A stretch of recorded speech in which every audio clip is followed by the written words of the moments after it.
Hey, what the fuck is up, gamers? It's your boy the Goose. What is up? What is up? What is up? What is up? It is time for episode number 1 of Narcissu. I know absolutely fuck all about this game. And there's two of them. There's one and then there's side second. I'm gonna play both of them because fuck it. Select. I want that one for the title. I'm gonna pick GP32. Unvoice, because I'm gonna read it. On a blindingly bright day, on that very day of winter.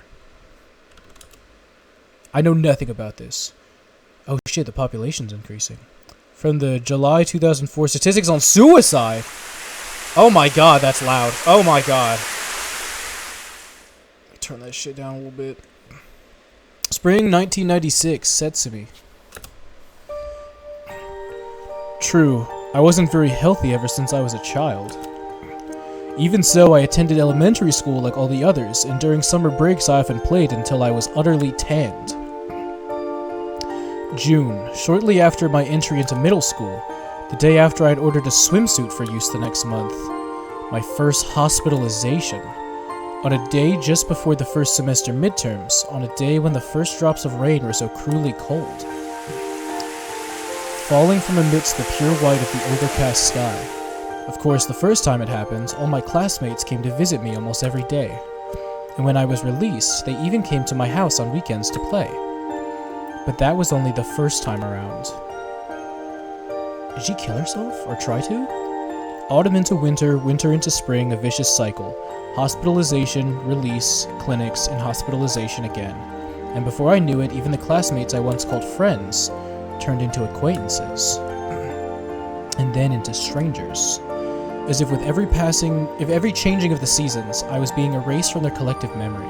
Why do I do that shit? Why do I, read something and then my brain, subconsciously will, change the word into, a more familiar word, and then I'll say that out loud?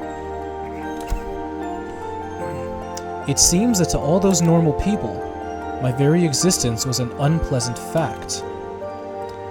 And so it looks like I've been erased. Let me turn the music down just a little bit more. I'd spent so many seasons, so many white overcast skies, without the want or need to converse with anybody. For that matter, my English textbook never changed from that of a first-year middle school student before the first midterms. That is where my time seems to come to an end. Stage Nana, Volume 24. Early summer 2004 protagonist, 8 years later. Okay, so 8 years after middle school. So she's a grown-up now.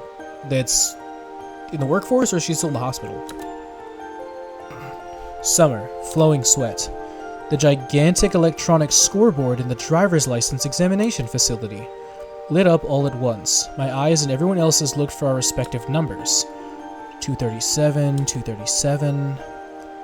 And of some 8 columns of lit text, sure enough, my examination number was shining in the midst. Clickety-clack. A nearby empty train car, perhaps thanks to the beautiful afternoon. Almost alone in that train car, I was heading back home from the examination hall.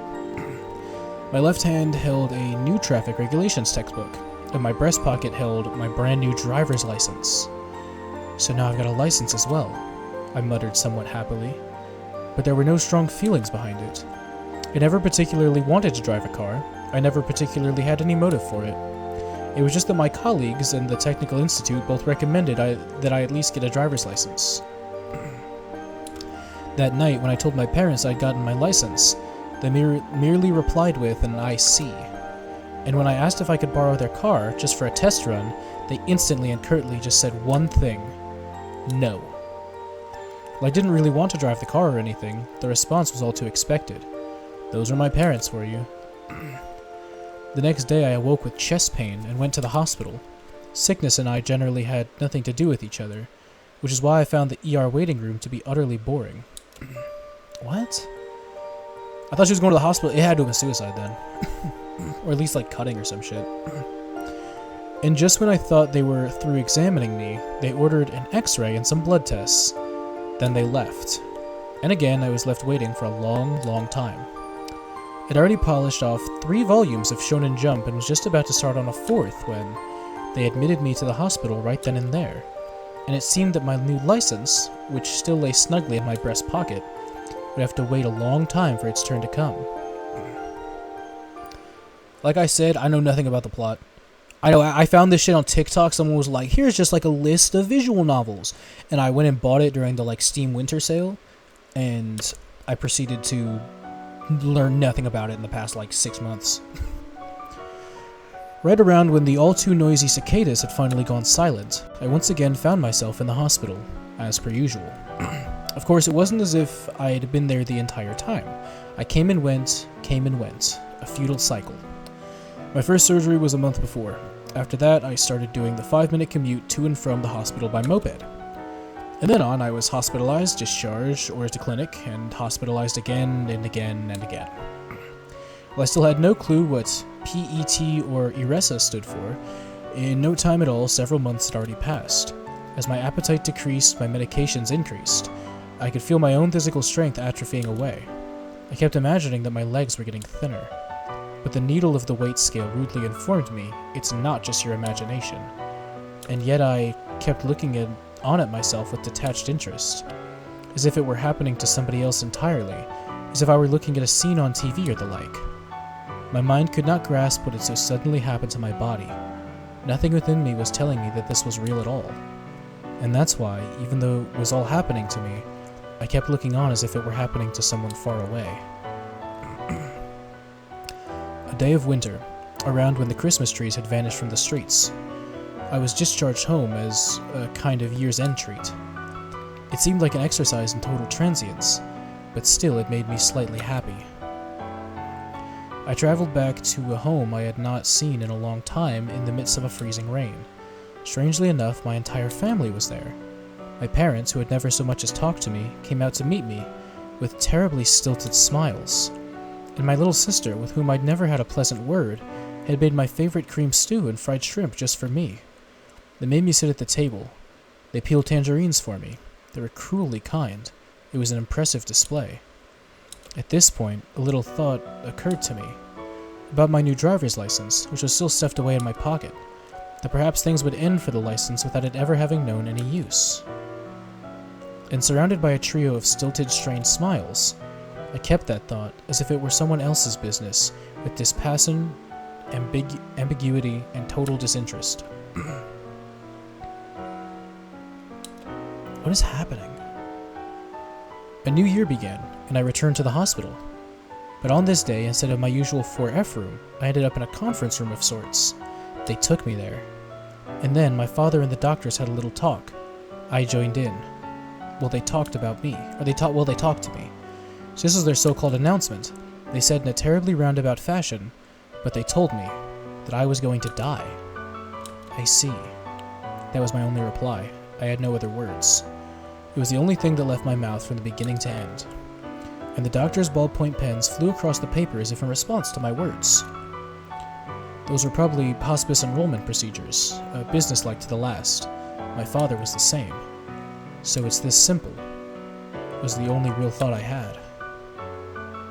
That day I was transferred from 4F to 7F, from a 6-person room to a private room. It was a little different from the other wards to 7F. First of all, the floors were sparkling clean, and second of all, the ceiling was higher than I'd ever seen it. The rooms were nice, and had large windows from which the warm daylight streamed in as if by design, but the windows only opened a little. I tested them out and my head would just barely fit out of one. The color of my ID bracelet had changed as well. The bracelet that I had worn ever since that first hospitalization, the one that had my name and blood type recorded on it, its color had now changed from blue to white. A high ceiling, a white vinyl bracelet, a window that would not open more than 15 centimeters. The TV program celebrating the new year was still playing when I was transferred to this 7F. And it was at the dawn of that very year that I met her for the first time. Narcissu. Ooh, I'm getting chills, bro. I'm getting chills. Who is she? Who am I? Did they even give me my name? Hey, you know what? We're 10 minutes in. Can I, like... Okay, there we go. Let me save the game. Since I do know, because I did look up how long it is, I do think this is a rather short game. I'm going to go ahead and pause things here for now in the first episode. And go from there. So thank you, because I know my other two games are going to be long as fuck. So thank you so much for watching. I'll see you next time. I'll keep these rather short. Bye-bye.